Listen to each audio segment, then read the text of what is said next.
everybody's been tuning in. They're waiting to hear with you and Ricktardo, man. I don't know if Ricktardo is still, present. Ricktardo, if you are here still listening, let it be known in the chat. I'll just explain to you. So Ricktardo and I went back and forth in groups, and then he sent me emails about he was going to come to New York. And then I was like, listen, you little fuck, you want to come to New York? No problem. Come on down. I was so pissed at him that I literally called two people in Dallas. I was going to give them $100 and ship my signs to them and have them put them in his fucking shit ass place that he bought. Now, I don't know if anybody understands this. I'm gonna rip Ricktardo's ass here. Break it down. Ready? Okay, so he owns 9 locations. That's what he tells everybody. He owns 9 locations. First of all, Andrew, on your last show that I was on, admitted that he does not own all those. He leases the name out to them, which is the exact same thing I told him. If you go back and look at the comments, he does not own any of them. He leases the junk guy's name, which, by the way, is a really good name. He leases that name for all of them, and then he I think it's $200 a month. Someone told me for his websites, right? So he doesn't make any profit on them. That's just him, puffing his chest and go, "Look at me, I own 9." No, you don't fucking own 9. You own one shitty ass fucking Craigslist junk removal company in Dallas. Okay, Russ, you don't make this make sense for me. So, what is the benefit that he gets from that? Is that making like his network of like guys SEO. that work with him? You're linking, you got all these names that are all coming back. If you ever go down and look at the end of his websites, the bottom of the websites has like 75 fucking things on there that are all linked to each other, right? So it helps, grow their SEO with all the backlinks and stuff. Again, I'm not an SEO guy, so I've heard backlinks are dead. I don't really know. So he goes out there and he leases the name and then tells everybody he's great. He goes in and he has customers load their own shit. He pisses on fucking on dumpsters. And then the funny thing is he's so good. He's so smart. He charges the same fucking amount for a fridge today, which is $45, as he did 18 years ago when he started. Now, I don't know anybody in the world that has owned a junk company and still pays the same amount of shit. Gas was cheaper, insurance was cheaper, everything was cheaper 18 years ago, but you want to get on here and go, "Oh, look at me, I pick up all these fridges for $45. You got to it's a half-hour drive anywhere in Dallas, right? What the fuck you going out there for $45? You're making 30 goddamn dollars on it. You're an idiot, first of all. Second of all, he tells you don't need to have nice-looking trucks. Go buy these 4 trucks that I paid $12,000 for. You got 4 fucking trucks because they're breaking down every goddamn week. They're shit, right? The whole fucking thing it just falls apart. Then he goes out and he's like, "Look at me. I just did this $40,000 clean out with 7 other companies." It's because you don't have the cojones or the knowledge or the money to buy the fucking equipment to go out and do it. You have to team up with little fucking crackhead Carson, who goes out there and he's like, "Oh, look, I'm going to go out there with you and we're going to go and have a good time. Look at Carson over here. Oh, I know everything." You don't know shit, right? You get on here and you tell everybody the way to do it because you have 16,000 followers on YouTube. So you somehow think that you're the best. He then went out and had this amazing junk expo that he did, his junk mastermind that he had in Dallas. And he pushed this for months. It's going to be in March. This is going to be the hottest thing in the world.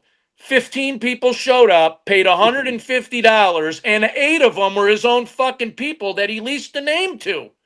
Right? And then he made memes of everybody sleeping because he was out showing them a good time with Corona and fucking barbecue beer, that they were sleeping in the goddamn thing, right? And then he put, "Oh, this is Russ Burry's morning meeting." And then he went out there and had guys who I do more in 2 months than these guys do in a year. And they're shit talking me like they know what they're doing.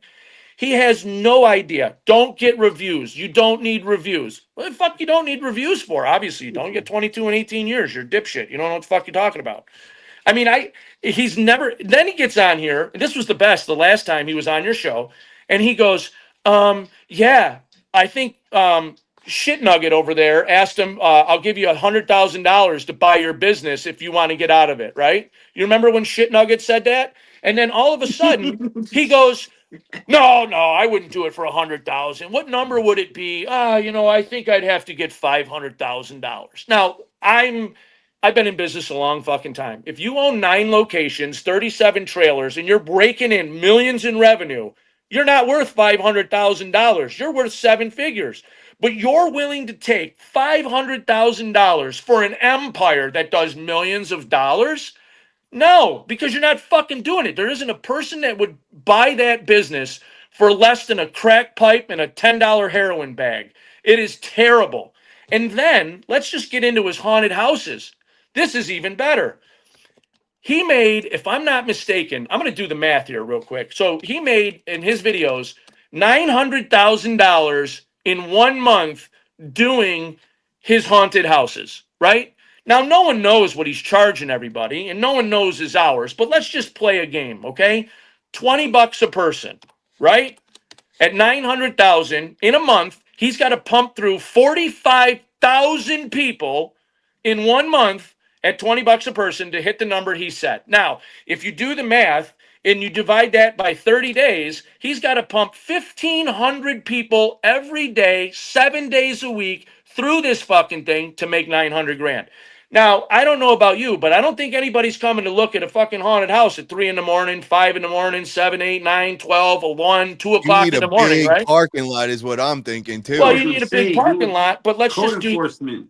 Nobody goes and looks at a haunted house until after 7 o'clock at night.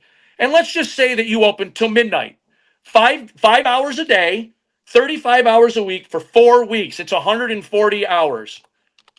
You would have to pump, I think, 11 people a minute to go do your fuck. There's no fuck. The guy talks like an idiot. Okay, you're not pumping $900,000 in haunted houses from free refrigerators that you picked up for $45 in a building that just burned down because the whole fucking roof was missing.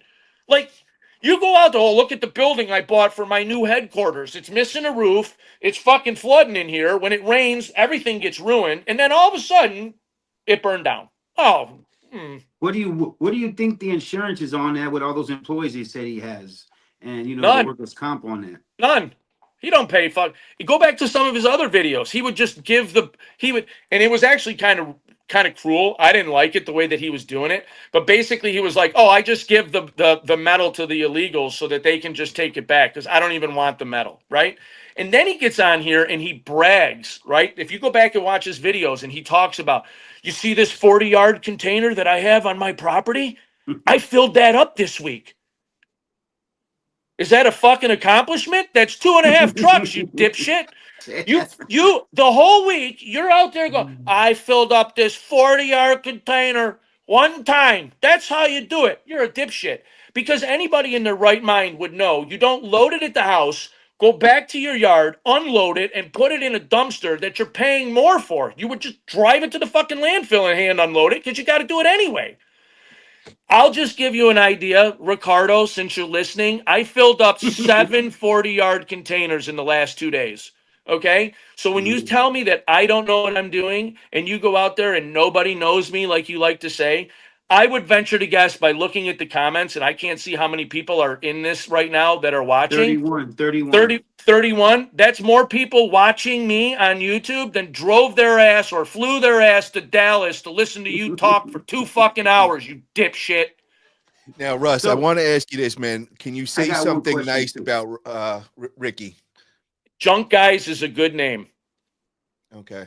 Now, do you believe in all the success that he talks about over his 18 years and all? Do you? Does anyone? I'm not even trying to be funny. Like, what success have you had? You've never shown a P&L, or you've never shown your sales.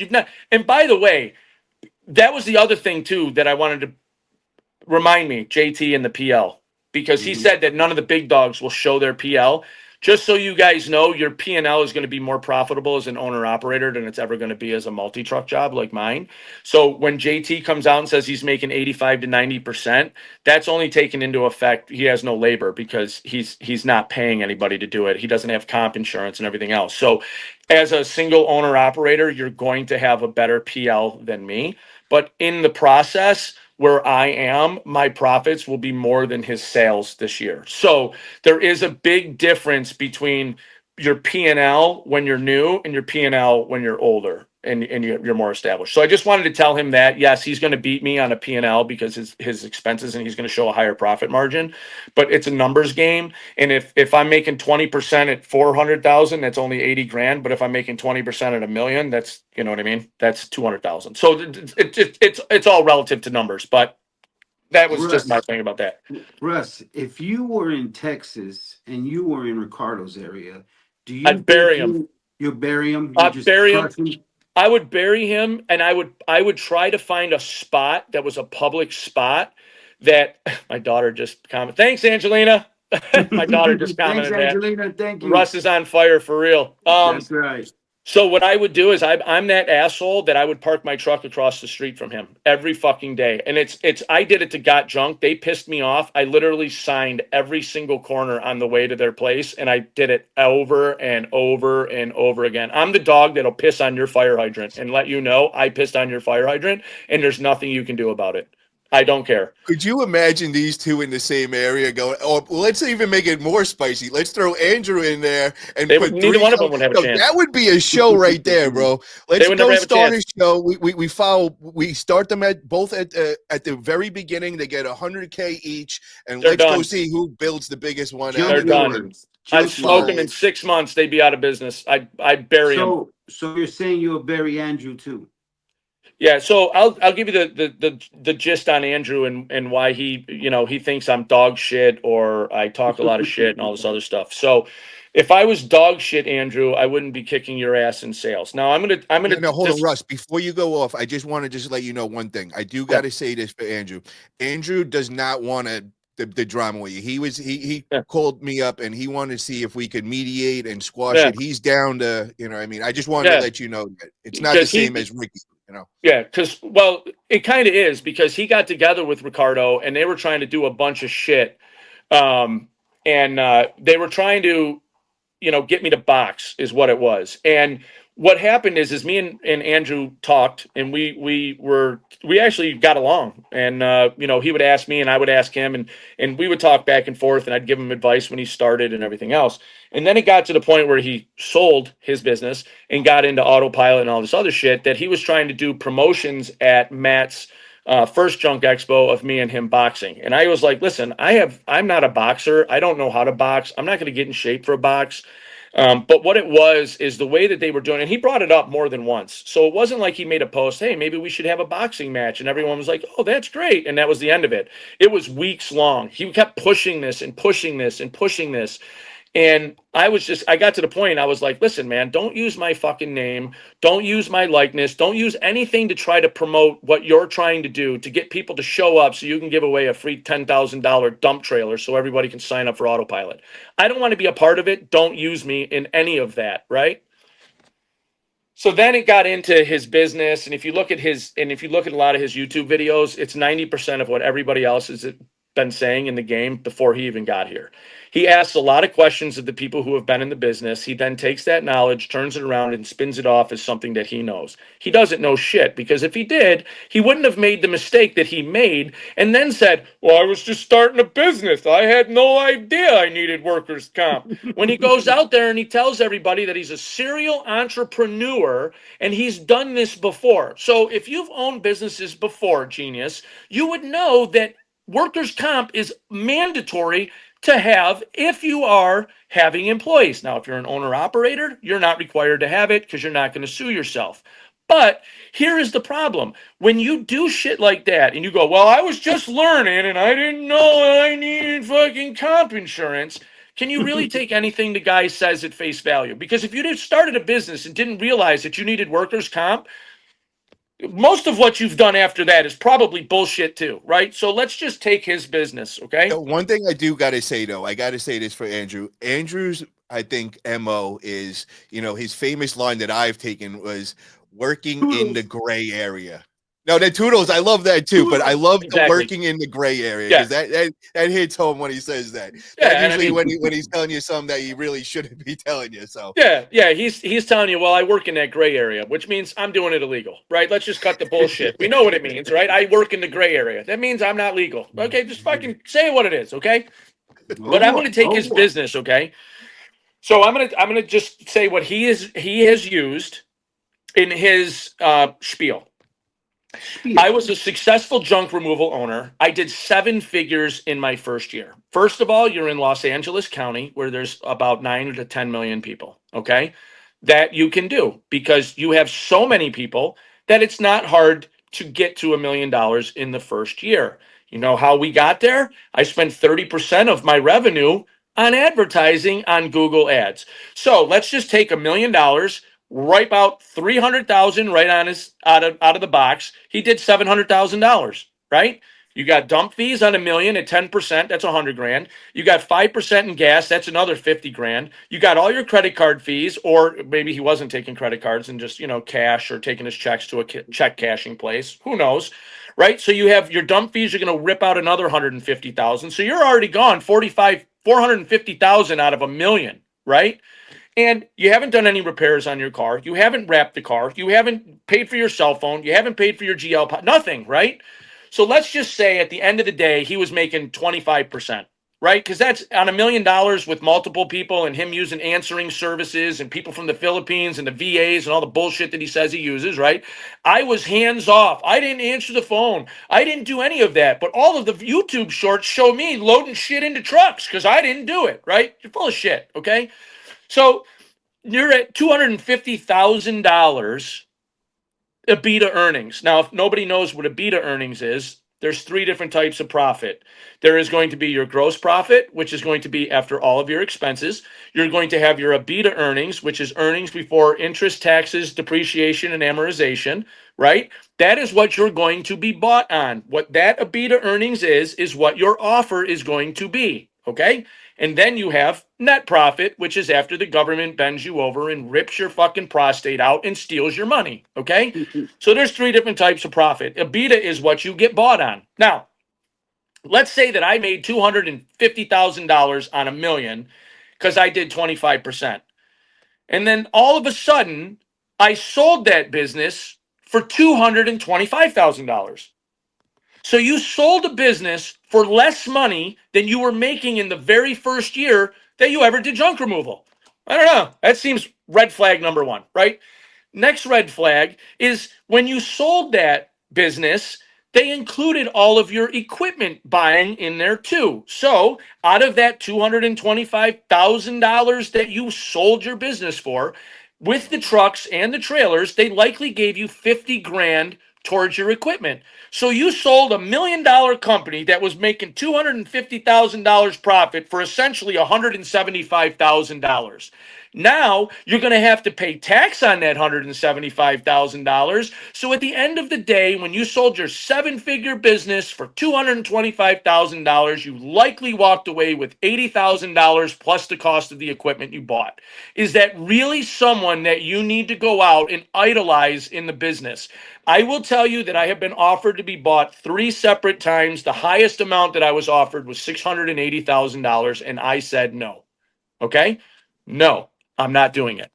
I don't want to sell the business because my revenue is, 23%. I'm not going to bullshit. It's 230,000, 220, 230, somewhere in there, plus resale money, which doesn't count, plus scrap, which is $40,000.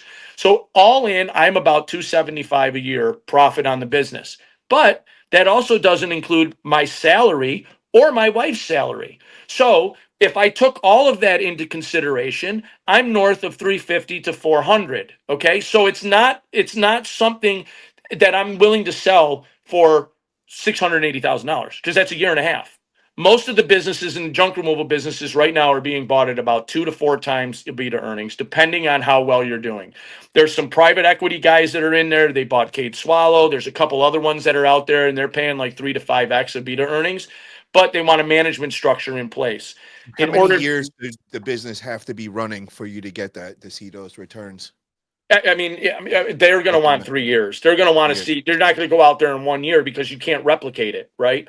And the problem is that anybody who's buying a business post COVID, you're kind of fucking yourself because during COVID, everybody made money. I mean, when you're pumping $1,000 a week into people, they want to move, they want to clean their basement, they got a new furniture, they got a new car, they got to clean out the garage to park the fucking new Mercedes they can't afford in it, right? So all of those things were working for us during COVID, and most of us blew up during COVID. Then they all started going out and making these videos. And now everyone's like, oh, fuck, I can do that. No, I'm telling you now, the economy is dog shit. No one is moving. There is no transactions happening. You look at the furniture stores, they're down. Most of the franchises across the country, Kevin Hess could probably speak to this, and I know just from talking to people who work at other franchises, most of the franchises are down 20 to 30% year over year. Okay. So they're all getting crushed right now because the economy is so bad. And there's nothing you can do about it. So when you go out and you start, you can grow in the first year, 2 years, 3 years, and then you're going to plateau. If you don't start pumping money into your business, you're not going to get any farther. You're going to go down because there isn't as much work as there is now. And then everybody goes out there and sees these guys making $1,500 in 3 hours, and they're just like, oh, I'm going to get into junk removal. And then they sell their trucks in 6 months. And we'll be buying them up. So yeah, everybody keep an eye out for those new ones that are buying those nice brand new NPRs. Take advantage. Take on my list. Take advantage. Well, the cheap way to do it is you buy a used NPR, and then when you go to upgrade, you just buy a chassis. You buy a new 2025 chassis, and then you move the box over to the new chassis because the box movement's only $5,000, but a box will cost you 20 to 25. So you can take your old box, move it to a new chassis, and save yourself 20 grand. Love it. Hell yeah. I figure though, even if you do buy a used dump truck, say it's from 1-800-JUNK or the other guys or whatever you buy a dump truck for, and you pay this money for it, but you've been using it so many years now, right? And it takes a shit on you. Oh well, look how much money you made already. Who gives a fuck? Go buy another one now. Well, that's so how I see it. I'll give everybody a tip too on this when you're buying trucks, okay?